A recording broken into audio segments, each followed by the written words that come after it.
Здравствуйте! В эфире информационная программа «Настоящее время. Азия» с главными событиями дня. В пражской студии я, Динара Аргин. Сегодня в программе. В Узбекистане избит правозащитник. Он мониторил принудительную отправку детей на хлопковые плантации Всемирного банка. Он схватил со стола стопку бумаг. Это были документы листов. Примерно 200, наверное, стопка была. И этой стопкой стал бить меня по лицу и по голове. Сколько стоит антикризисный Дастархан на Курбан-айт в Казахстане? В прошлом году такие мы брали 25-27. Вот сейчас торговались, по 23 дали. Новая соборная мечеть в Москве. 10 тысяч мусульман внутри, 2,5 миллиона снаружи. Живут старики, больные, дети. А у них ночные службы. Забывание. Таджикские цыгане Джуги. Почему самые бедные живут богаче всех остальных?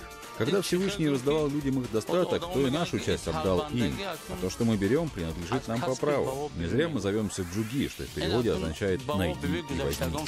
Алтай, герой первого национального кыргызского комикса, стремительно завоевывает популярность в стране. Авторы рассчитывают на мировой успех.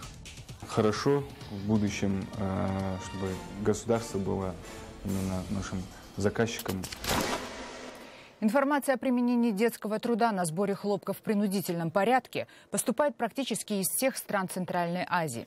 Последнее сообщение пришло из Казахстана. Правда, в отличие от узбекских школьников, к примеру, казахстанских детей на сбор хлопка привозят сами родители.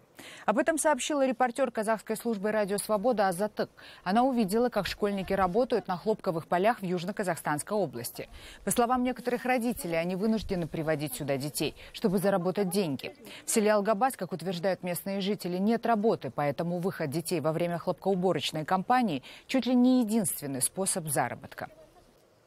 Между тем, в Узбекистане, где также идет хлопковая кампания, произошел вопиющий случай. Во время мониторинга принудительного детского труда на хлопковых плантациях, которые, по сообщениям правозащитных организаций, принадлежат Всемирному банку, был арестован и избит узбекский правозащитник Дмитрий Тихонов.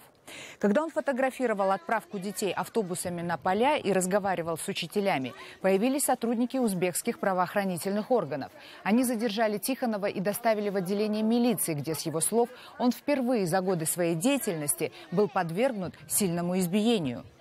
Предположительно, это начальник уголовного розыска ГУВД города Ангрена.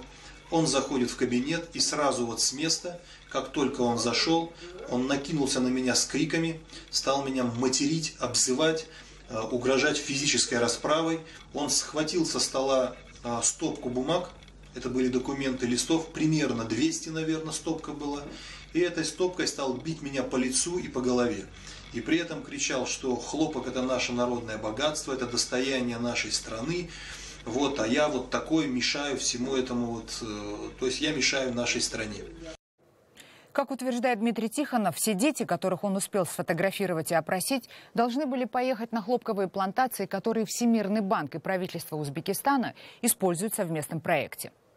И вот в Букинском районе реализуется проект, финансируемый Всемирным банком. А у Всемирного банка есть принципиальные условия. То есть в зоне действия проекта Всемирного банка использование принудительного труда запрещено. И в случае, если будут весомые доказательства того, что принудительный труд используется, у Всемирного банка возникнут вопросы к узбекской стороне. И вплоть даже до того, что возможно прекращение действия этих проектов. Международные эксперты считают, что использование принудительного детского труда в проектах Всемирного банка происходит на деньги западных налогоплательщиков. Пока же Всемирный банк никак не реагирует на поступающую информацию из Узбекистана. Ну, каких-то признаков того, что они чего-то опасаются, мы пока не видим. И, конечно, будут определенные репутационные издержки, но вот, если говорить о первом проекте, проект по поддержке сельскохозяйственных предприятий, который уже длится несколько лет, он спонсируется из фонда, который предназначен для бедных стран. И в этот фонд вкладывают страны, ведущие страны Запада, из своих бюджетов. Фактически речь идет о деньгах налогоплательщиков. То есть вопрос остается, что на каком основании и как так вот правительство тех стран, которые выделяли средства в этот фонд, из которого Всемирный банк финансирует проект в сельском хозяйстве в Узбекистане. Каким-то образом эти деньги идут на поддержание системы, которая основывается на принуждении, на принудительном труде. В Казахстане отмечают Курбанайт. Эксперты прогнозировали, что в этом году праздничный стол будет гораздо скуднее из-за выросших цен на продукты. Но оказалось, что девальвация не стала этому причиной. Чем накрывают казахстанцы традиционный дастархан? В репортаже Дмитрия Белякова. Вот наш самый дорогой, вот он. Вот он идет. И вот рядом, вон он. Самый дорогой. Маленький вот. Этот скотный базар в Алматинской области, как и многие другие в республике, открыт специально к празднованию Курбанайта.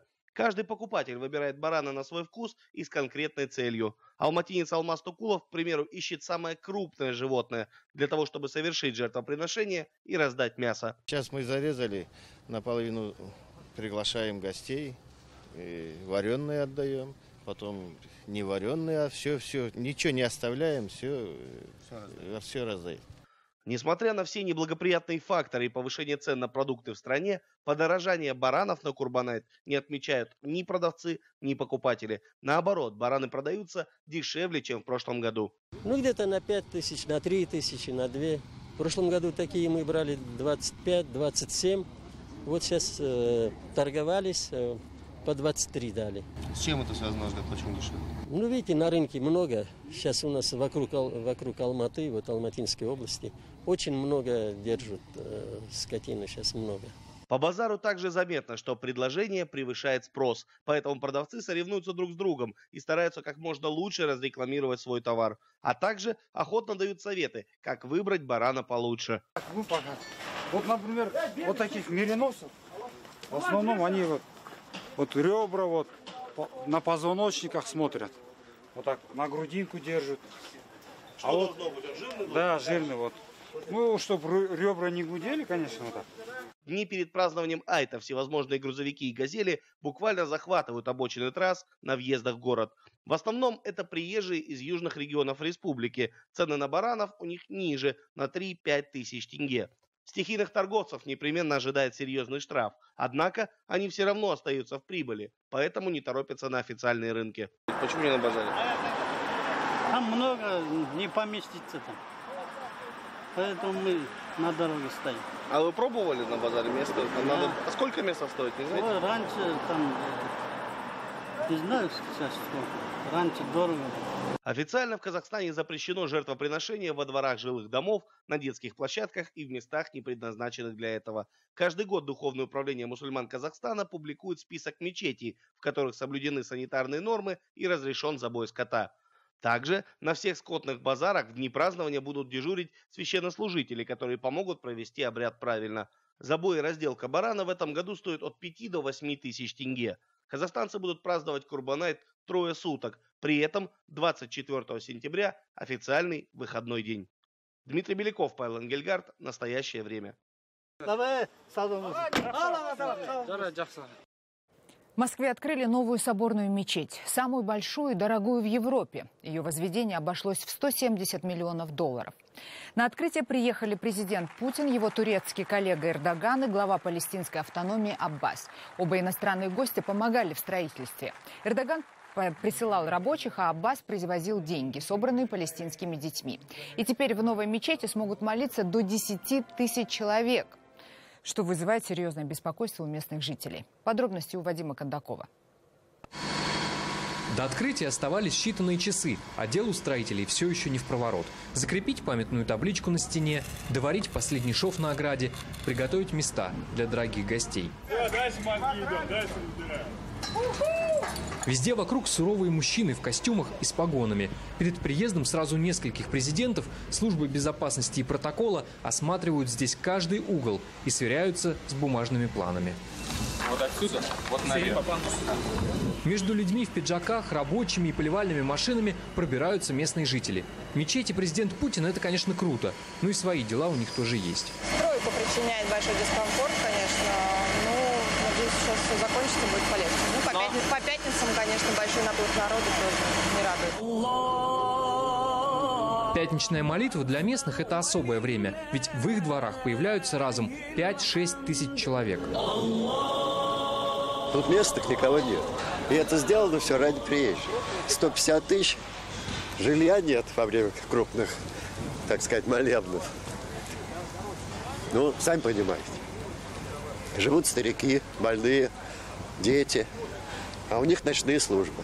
Забывание. Окна квартиры аборигена Александра выходят прямо на новую мечеть. Из балкона она радует глаз, но на улице уже все иначе. И золотые купола видны не так хорошо, и старых соседей вокруг почти не осталось. Мы мечтаем уехать отсюда, продать квартиру. А что не продаете?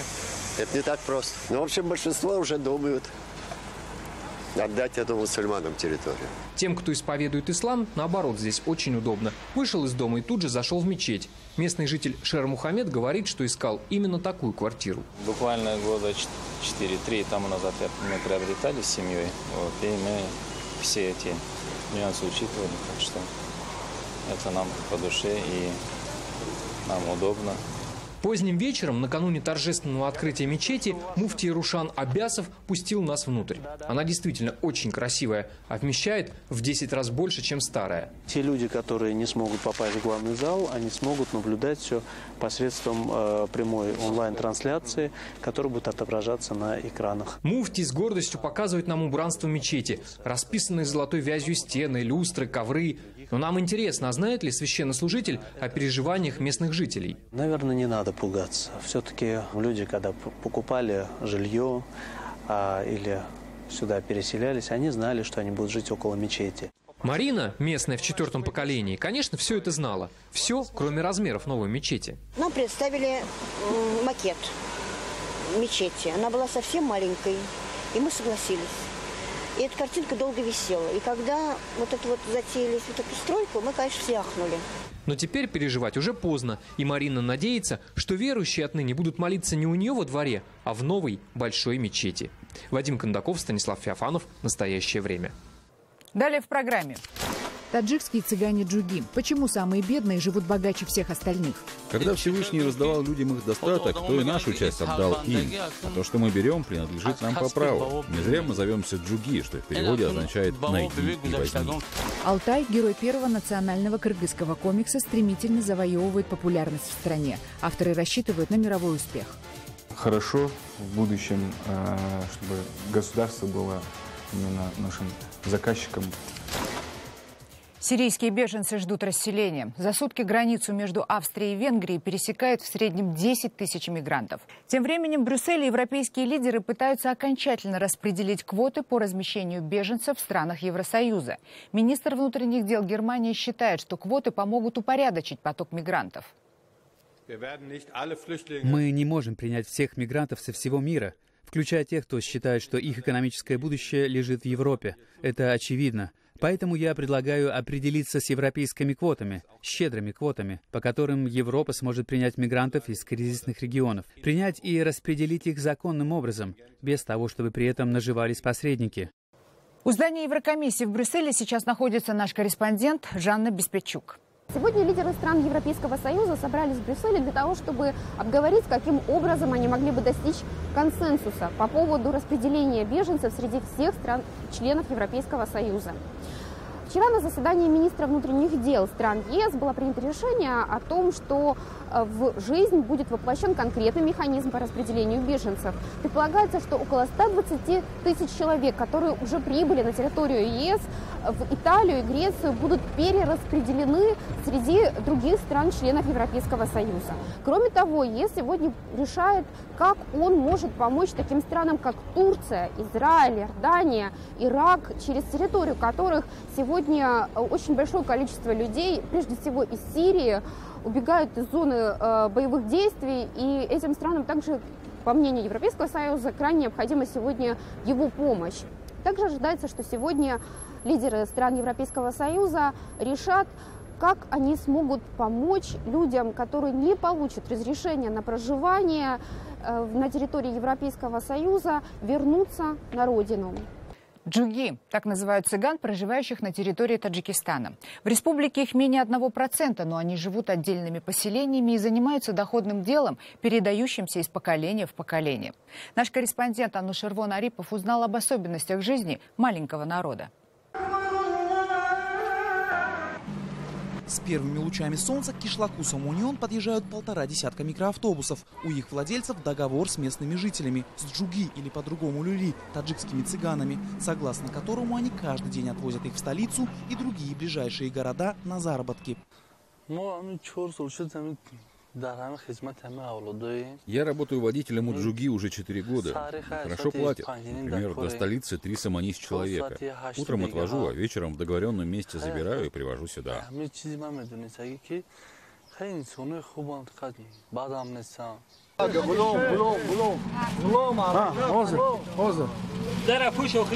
Ездят джуги практически всем селом. В экспедициях участвуют старики, женщины и дети. В городах они занимаются попрошайничеством и ничего зазорного в этом не видят. Это почетная профессия, доставшаяся им от предков, прибывших несколько столетий назад из Индии. На этот счет у них даже есть легенда.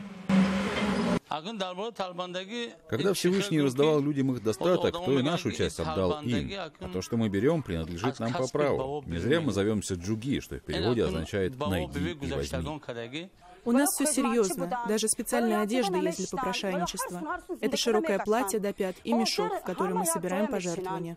Каждый выезд в город у джуги заранее распланирован. Часть попрошаек собирается у кладбищ и мечетей, занимает места на многолюдных улицах. Другие ходят по домам и квартирам. Чтобы достичь максимальной эффективности и покрытия и не заходить в один и тот же дом дважды, города поделены на сектора.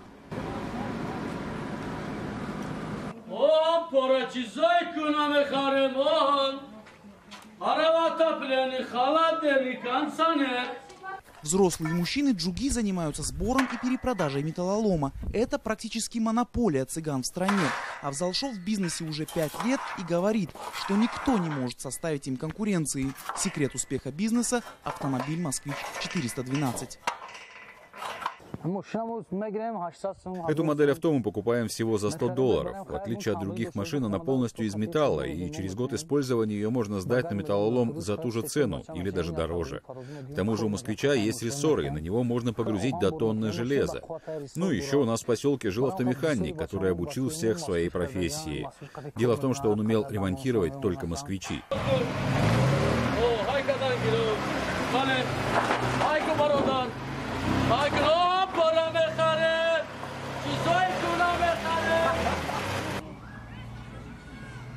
На заработки в город выезжают не все. Те, кто остаются в кишлаке, занимаются выпасом скота. В основном это дети и подростки, которые ходят в школу. Им нельзя далеко уезжать из поселка, чтобы не пропускать занятия. Это мой конь Саман. Эта порода досталась нам от наших предков. Мы выращиваем лошадей и никогда не продаем чужакам. Также мужчины занимаются коневодством. Настоящего цыгана нельзя представить без доброго коня, говорит Алиджон Кучумов. Традиция разводить лошадей осталась, несмотря на оседлый образ жизни, который джуги ведут уже более 100 лет. Весной, когда по всему Таджикистану проходят соревнования по бускаши, козлодранию, Алиджон путешествует от игры к игре. Он и его односельчане чаще всего и побеждают в них. В день коню я даю 16 килограммов отборного овса. А есть еще сено и отруби. Это очень затратное дело, но отдается старицей. О своем любимце Алиджон заботится особо. Победа хотя бы в одном бускаши позволяет кормить коня целый год, а в нескольких помогает прокормиться и хозяину. Раньше цыгане были знамениты своими золотыми украшениями. Ювелирное ремесло передавалось из поколения в поколение. Но за последние 40 лет умерли все ювелиры кишлака, так и не оставив учеников.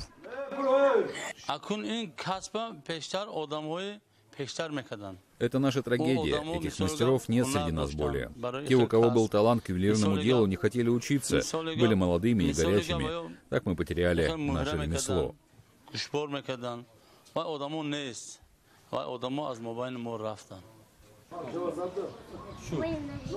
В остальном джуги живут практически так же, как и другие таджикистанцы. Та же пища, плов, шурпо, лепешки. Национальная таджикская одежда, обычные для страны дома, традиции и обычаи. Но есть и свои мелкие, на первый взгляд, неразличимые детали. Вот эта девочка, наша соседка. Она приходит каждый день к нам и помогает убирать, ухаживать за скотиной, готовить. Ест тоже с нами. Мы пригляделись к ней и решили, что она будет через пару лет женой моего сына. Она принесет клятву, что будет содержать моего мальчика всю его жизнь. В стране сегодня проживает всего несколько десятков тысяч джуги. Это меньше 1% от всего населения, но при этом они сохранили свою этническую идентичность. В основном из-за необычного мировоззрения и образа жизни. В первую очередь любви к попрошайничеству. Им некомфортно жить вперемешку с другими народностями, поэтому у люли собственные поселки. Анушервон Арипов, Насим Исамов. Настоящее время. Таджикистан. В Кыргызстане появился новый комикс «Алтай». Создателями стали выпускники Национальной академии художеств. Авторы рассчитывают на мировой успех. Подробности в репортаже Адилета Бектурсунова. Этому комиксу в сети уже прочат славу бестселлера. Главный герой – мальчик Алтай, бросивший вызов инопланетному злу. И это первый отечественный комикс в Кыргызстане.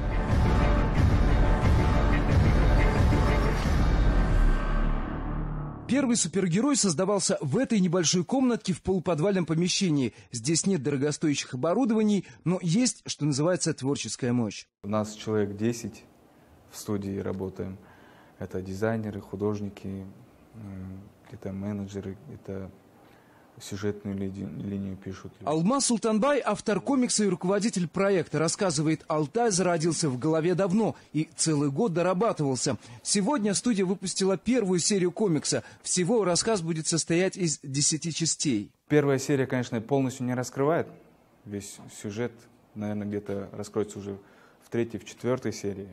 Поэтому пока все уже ждут второй серии. Главный герой Алтай – самый обычный мальчик, которому предстоит совершить путешествие в мир сказок. По пути он будет находить новых друзей и будет учиться преодолевать трудности. События в комиксе происходят в современном Бишкеке. Создатели уверены, это позволит читателю глубже проникнуться в саму идею. Наша основная цель – это наше подрастающее поколение занять чем-то интересным. Во-первых, это их внимание привлечь к нашей природе, кыргызской красоте. Потом уважать и знать, что у них есть своя страна, своя республика, независимая. В создании комикса участвует всего несколько человек. В основном это выпускники художественного училища. Пользуясь случаем, мы попросили Нурлана, он здесь главный художник, показать нам, как обычный рисунок превращается в иллюстрацию цифровую. Сколько времени уходит, чтобы нарисовать одного персонажа? Примерно 2-3 дня уходит. Один день уже эскиз сделаем, а потом второй день уже контурами занимаемся, а потом покрасим. Так. Все рисуется вручную на бумаге, потом сканируется и красится на компьютере. На выпуск одной серии уходит больше месяца ежедневного труда. Художники работают практически на голом энтузиазме. Было бы хорошо в будущем, чтобы государство было именно нашим заказчиком в иллюстрированном материале для школьного, дошкольного учреждения. Мы всегда готовы сотрудничать. Первый тираж комикса уже поступил в продажу. Авторы рассказа признали, что в конечных сериях Алтай повзрослеет. И, возможно, на основе комикса в будущем появится мультипликационный сериал. Адилет Бектурсунов, Азат Нтымаков. Настоящее время, Бишкек, Кыргызстан. Это были все новости, о которых мы хотели вам рассказать. Читайте нас в социальных сетях и на сайте currenttime.tv. Мы встретимся с вами завтра в это же время. Всего доброго.